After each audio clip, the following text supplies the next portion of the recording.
welcome to this very special video. Oh my god, I just got obliterated by a fire engine. This is a video that's in light of a recent announcement today by Rockstar Games of the extended release date for GTA 5 PC release, and also the fact that the game is supposedly, somehow, of 65 gigabytes in size.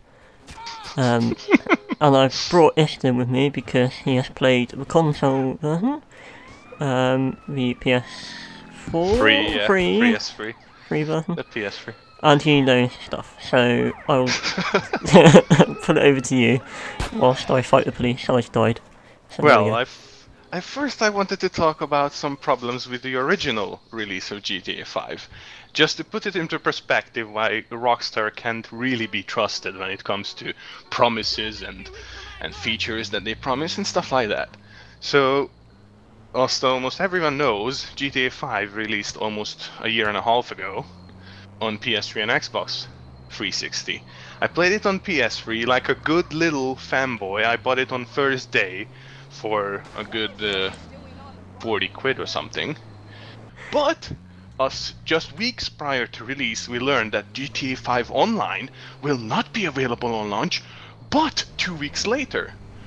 And I was like, well, okay, I sort of get it, but why 2 weeks? 2 weeks is way too long. I mean, any fans will complete the game within a week, no matter how long the game is. And guess what? I completed 100% of the game. Well, the unofficial 100%, which is the achievement or whatever. I completed that in less than a week. In 4 days, in fact. Of course, it's hard to prepare for something like, I think on release it was 12 million players who were waiting for online to come on, right? Jesus, alright. So, when finally the release date came, just like all major online releases, it was shit. It was complete and utter crap. In their defense, 12 million players trying to play on the servers is, yes, it's horrible. At average, I would say that 8 million players would probably be online at that time. Of course, people were outraged. For days you could not get online. And even if you got online, staying online was almost impossible. And even if you stayed online and created an online character, which I remind you, the intro section took about an hour before you actually get to be properly online and not in the tutorial zone, you would have to create it and hope that it doesn't kick you out, because if it were to kick you out, you'd be fucking sure as hell that your character was deleted. Many people suffered single-player game save losses, like their entire single-player save game, which could even be 100% save, you know, hundreds of hours in it, was destroyed because they dared to go online in the first couple of days. And even if you managed to get online, the lobbying and the matchmaking was just terrible. It was a horrible experience for the first weeks. But soon after, in the first weeks, people seemed to realize that, something is missing. And that would be the most important feature that they prominently displayed all over the place, was the heist. Heist. And we know that today, a year and a half later, that there is still no heist. A year and a half later. Can I just take a moment to digest? Not long ago, they released a trailer that said, yes, heist is coming. And to take the piss out of the fans, one of the lines in the heist trailer was, I know you've been waiting and complaining a lot, but believe me, it was worth the wait. Which is speaking to the audience, which is a big fuck you to the audience, saying, oh yeah, we promised it on day one, and the back of the box describes it as a feature in the game. We pulled it out and delayed it by years. And I tell you right now, why exactly did they pull out the heists? If you went online, you soon realized that the online economy and the single-player economy was entirely different. In single-player, by the end of the game, you earn a couple millions. Each character will have a couple of millions of dollars at hand. But as soon as you went online, and as soon as you entered any clothing shops, not clothing shops, you would see shirts, plain white shirts, that are like Primark quality or Chinese quality. You would see those for $6,000 to $10,000 each. So which was interesting because instead of making jobs pay a lot less, like pity jobs, like steal a little bit of coke, instead of making those missions pay a lot less money or make the missions harder to complete, instead they incredibly topped up the prices. Cars cost millions, which, yeah, you can say it's alright and stuff like that, but for customization options, it would cost a lot of money to even go to the hospital, or to get a new haircut would cost $20,000. And guess what? By taking out the heist and putting in microtransactions, which was real money to fake money, Nice. wow, what a surprise! Classy. An economy that demands you to spend a lot of in-game cash, and it's hard to get the in-game cash, and the only easy way to get it was taken out. Instead of patching online issues, one of the first patches was reducing the money in that mission, Glad which was they got a silent patch. priorities Yeah, straight. priorities, right? It was a silent patch. What that means is that you didn't get patch notes for it, and it wasn't a big release. Between two times going online, you would be silently patched, and the mission rewards would be changed. And people were pissed, and they never revealed any data on how much real money people spent in the fucking microtransaction shop. Ah, shocking. So soon after they announced that, oh yeah, because of all the issues in GTA Online, we are going to give you each $2 million. Oh, thanks, Rockstar. Love you. And which was heavily needed, because houses were costing from around 800,000 up to, I think, 6 million and stuff like that. Christ So alive. people were already like making plans of spending it and whatnot. But it was bad. It was too little too late, and it was, I think, 2 months after release, or a month and a half after Online's release. It was bad. So all of this is just to put in perspective how PS3's launch of GTA 5, which was already delayed, by the way. What a surprise, Wow, right? that's- And yeah. Online was delayed even further. What a surprise. Shocking. Features were missing. What a fucking big surprise.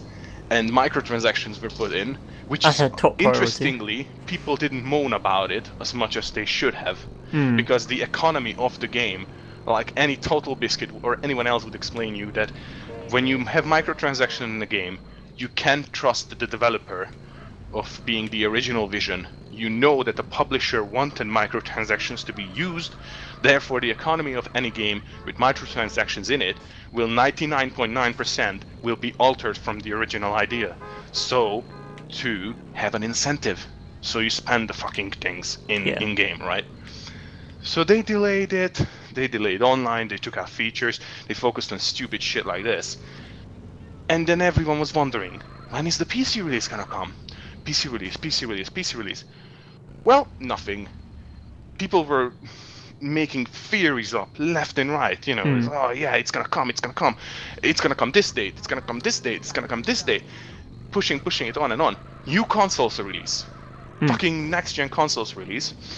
And of course people ask, is it gonna be next-gen? They say, no, no, no. We have no plans. We have no plans for PC, Yeah. no plans for anything. Exactly. Right. That's what they said from So- day one, you know, when they were Yes. asked, you know, is there So, going to be PC release? a year- No, exactly wait. a year and 2 months after the PS3 and Xbox release, the PS4 and Xbox One release comes out. Exactly a year and 2 months and 1 day later. And they added one big new feature, which I will admit is really cool. First-person mode for the whole game. Yeah. It was implemented well. I played the PS4 version. I didn't play it all the way. I only had a few hours on it. It was really exciting, really good. But it was not something that would warrant a whole fucking year of waiting. Yeah. Yes, they upped some tiny bit of graphics, but they didn't fix incredibly obvious problems with both online and single player. Things were still as problematic as before. With that, they announced that the game will release January 27 on PC. Yay! Oh, Everyone, yay! finally! Hooray! Even though there's 2 months, 2 whole months, actually 3 months, almost 3 months delay between the next-gen versions and the PC version, everyone's happy. Yes! Finally! Finally we're getting what's due, right? Yeah. We're gonna have even better frame rate than PS4 and whatnot. And just now, just today, literally an hour ago, Yep. Rockstar announces that the game will not release till late March, and it will be 65 gigabytes hard space. I'm sorry, Which- what? which- Let's think about this a second, right? The best PC releases that are PC focused, like Witcher and stuff like that, or let's just say Dragon Age. Dragon Age Inquisition came out recently, and it features a game that has hundreds upon hundreds of hours of content in it. It has a surprising amount of variety. It's one of the best Western RPGs in the last 5 years, I would say so. And that game was 27 gigabytes. Very high level textures, very nice everywhere. There's not much problems with it, you know. 27 gigabytes. Let's put this into perspective. Now, I have, as everyone knows who watches my stuff, I have a really shitty internet. Now, to download 65 gigabytes would literally take me 3 whole days. I'm not talking about daytime, I'm talking days. Literally. 25 hours, yeah. 25? 24. 24. Whatever. 24-hour days to Alright. download. Okay. Which is... I don't even understand how that's physically possible. Okay, so let's put it into another perspective. I have a decent internet, which is the most common here in the UK, and the UK doesn't have bad internet. America has terrible internet.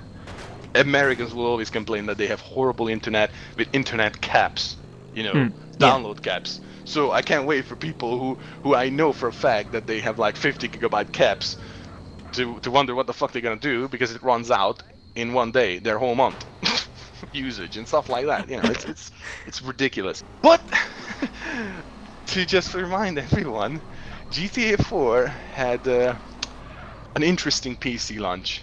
For months, it was literally unplayable.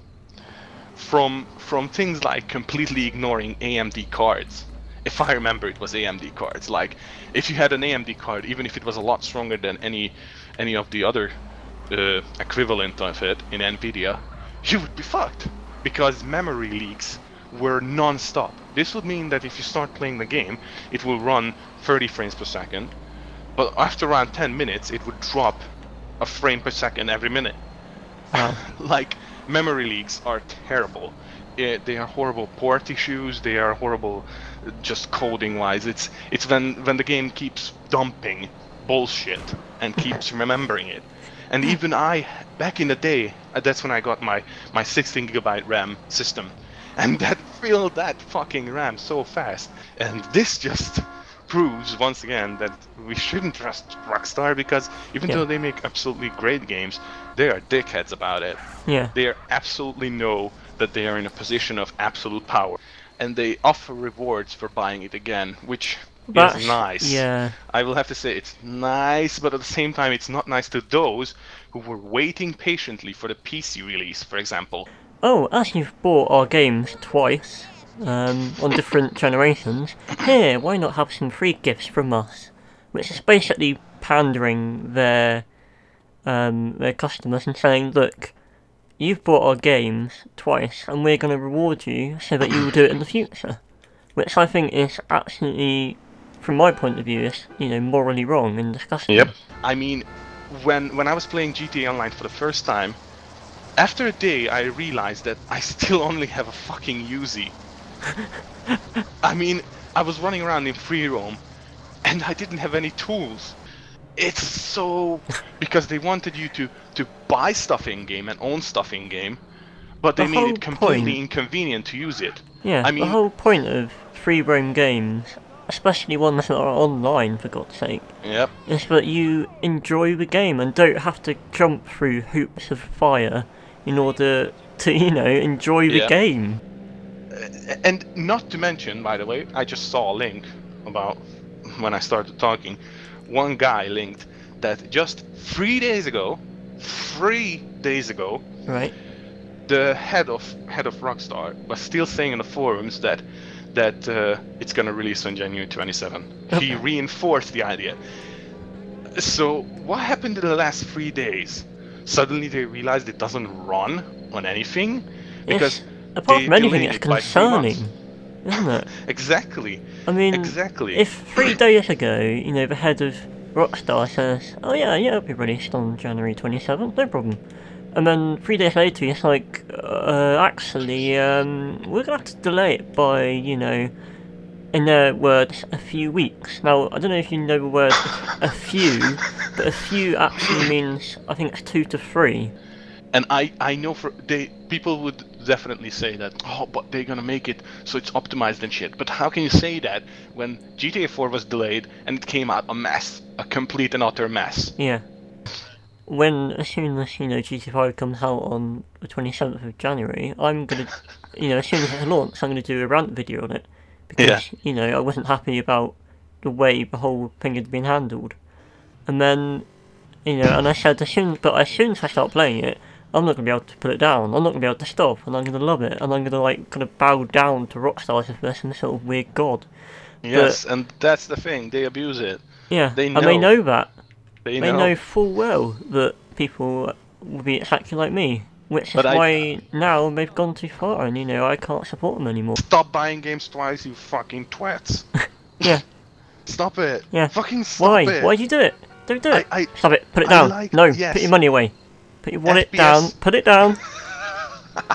Renting is always fine, because most people don't understand, but you can love a product, any kind of media or any kind of product or art or anything, while also pointing out its mistakes. Yeah. Don't say it's nitpicking, don't say it's ranting, bitching, moaning.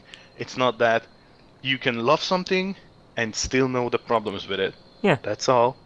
So, I'd like to thank Ist for helping me out with this video, because I couldn't do it alone. And with that, we will see you for the next one, where we rant about DayZ and all its failings. So with that, thank you very much for watching, and spread the word. See you all next time.